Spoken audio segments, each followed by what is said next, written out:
Hello everyone and welcome back to another Babbling Irons video with myself and Sloth today. Another debate video. You guys seem to be enjoying the content, so if you enjoy this one as well, leave a like on the video and subscribe for future videos. And yeah, let's get into it, Sloth.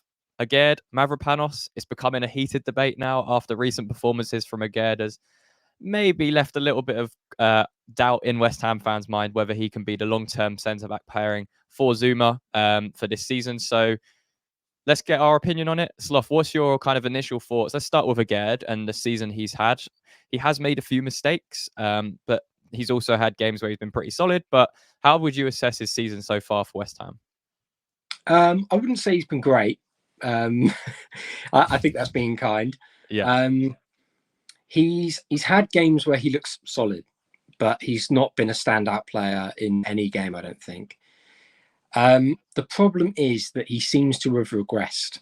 And, I think that's understandable if he's in the season after that ankle injury, which kept him out.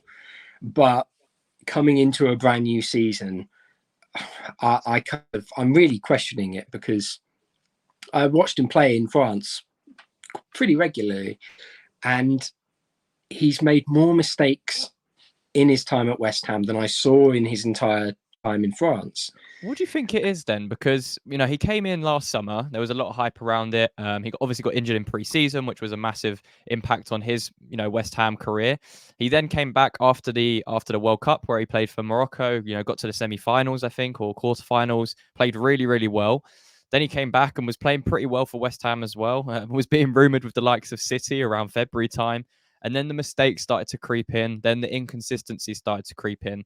And it seems to have just continued into this season. And it's like you mentioned, it's starting to get worse. And we're starting to kind of expect a mistake per game from Aguerd, which has led to a lot of goals. So what do you think it is? Because people have different opinions on Aguerd. We obviously brought him in to be this ball playing centre back who's going to, help us transition into more of a possession based team. That hasn't happened. We've gone back slightly to the old Moyes ways, but we've seen Aguerd's technical ability is very good. It's just the mistakes that keep happening. So what do you put it down to this season? Is there anything that you can, tangibly see? It does look like his confidence is shocked. One thing that I think is probably the big worry for me is that he seems very lightweight, but he doesn't seem to be able to cope with the physicality. And whether that's in the air or whether it's just up against a big, strong striker, he seems thrown. And this is a guy who is big, strong. He is strong. Like he's got a great physique, and it's really strange to me. I'm not quite sure if it's just a psychological thing. Maybe he needs a bit of a kick up the backside, but yeah, he does seem to have lost a bit of confidence and isn't quite as strong going into those 50-50s as he needs to be. And we saw it against Newcastle. I think a lot of it's been made of Isak's goal and the fact that, he does push Aguerd before the finish. However, I might get a bit of flack for this. I think it's pathetic. I think it's a really lightweight push. If you want to be the master of the dark arts, you throw yourself to the ground then and really make a meal of it. And you make the referee and the VAR make a decision. I think that's what happened, isn't it? It's that instance of you caught in the middle ground. You either if you're going to get pushed like that, you have to go to ground. If not, you have to be strong enough to hold off that push. You think of someone like Van Dijk. Is he going to get nudged off the ball that easily? I don't think so. And if he does get nudged like that, he'll probably just drop to the ground and win a foul. You have to be smart with it. So in terms of, it's a tough one with Aguerd because he's obviously left-footed, plays on the left side of our defense, can be very good at switching play, as we've seen multiple times. He's very good at, finding those passes. I mean, we saw his run against Newcastle. He likes to bring the ball out from the back. So he has a lot of great fundamentals to his game. It's just those mistakes and just being a little bit too lightweight for me. I think that's what it is.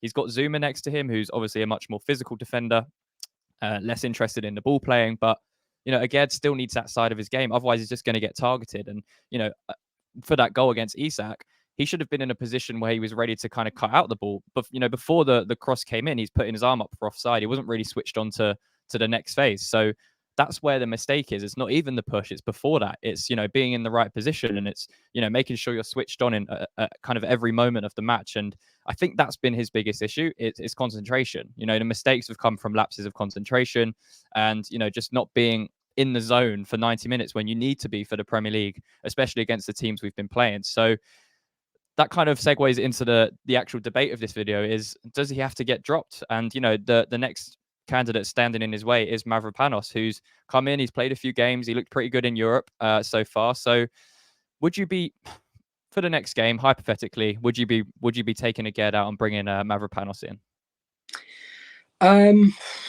I think it kind of has to depend on the opponent. The thing with Aguerd and Mavropanos is that they are very big physical, but also very quick centre-backs. So we are very lucky in that. And going up against someone who's in red-hot form like Ollie Watkins, you need to be on your A game. For me, I think I would play Mavropanos, and I would say, look, this is your chance to go in and, cement yourself as the first team centre-back. However, we know that Moyes wanted Aguerd as his number one choice. So I kind of think that he won't drop him. I think he'll say, look, this is almost last chance saloon to be the first choice. The next game, Mavropanos is going to come in if you don't really impress me. And I think it's one of those things where he looks to be just not off the pace, but unsure of himself. And if you're coming up against someone like Watkins, they're going to feed off that. So I would personally play Mavropanos just for this.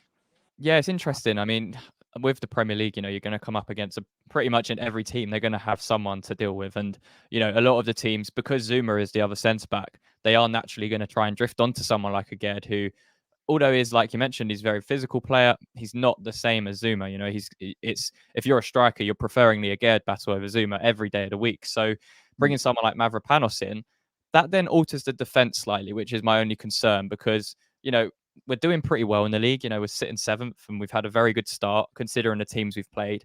Obviously, Aston Villa next is a massive game and a really tough game away from home. But Mavropanos is, like you mentioned, he's slightly different to Aguerd, but they are still pretty similar as well. But with the pace attributes, the recovery, bringing the ball out and dribbling. But with Mavropanos coming in, that would almost see Zuma then shift to the left side, because I would expect that to happen, and Mavropanos would then come into the right centre back role. So does that concern you at all? Maybe dislodging the kind of, this backline's been trying to get consistency, and we've been trying to get consistency throughout the starting 11. So does this disrupt it at all if we do take Aguerd out?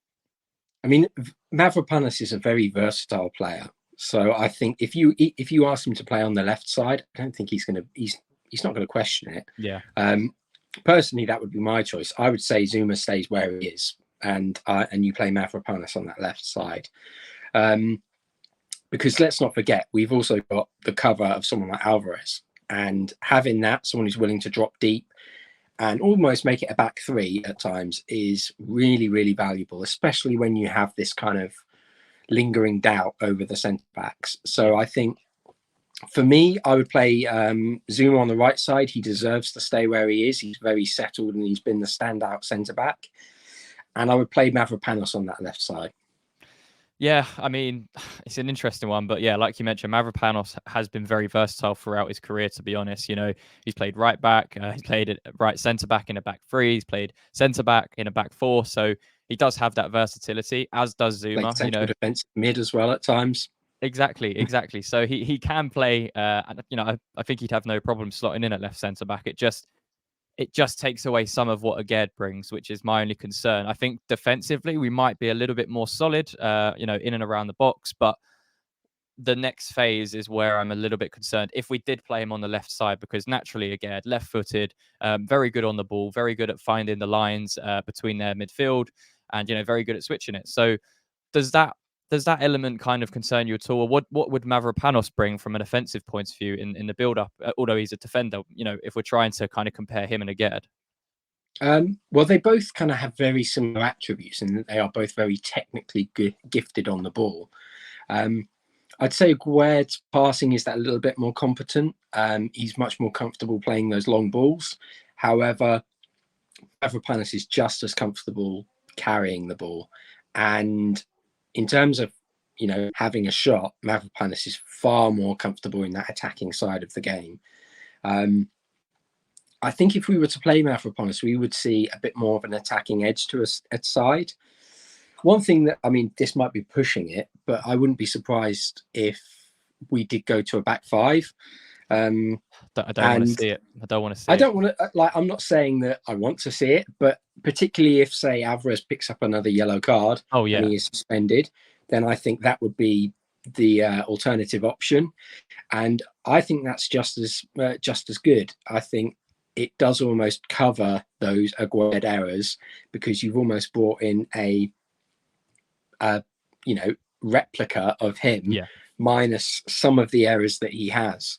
So it's, for me, I think I would keep it as a back four, but I would play Mavropanos on that left side, and I think bringing him into the side, you can expect to see the same sort of ability on the ball, but a bit more of an attacking edge, and also just physicality that, although Aguerd had that in France, he's not brought into the Premier League. Mavropanos is an absolute unit, and he's really strong. He is just as comfortable making those challenges, those kind of like brilliant tackles that we've seen from Aguerd, where they're very last ditch. But Mavropanos is just as comfortable doing that. So I don't think it would be a drastic change. I just think the things that we'd see is maybe more of a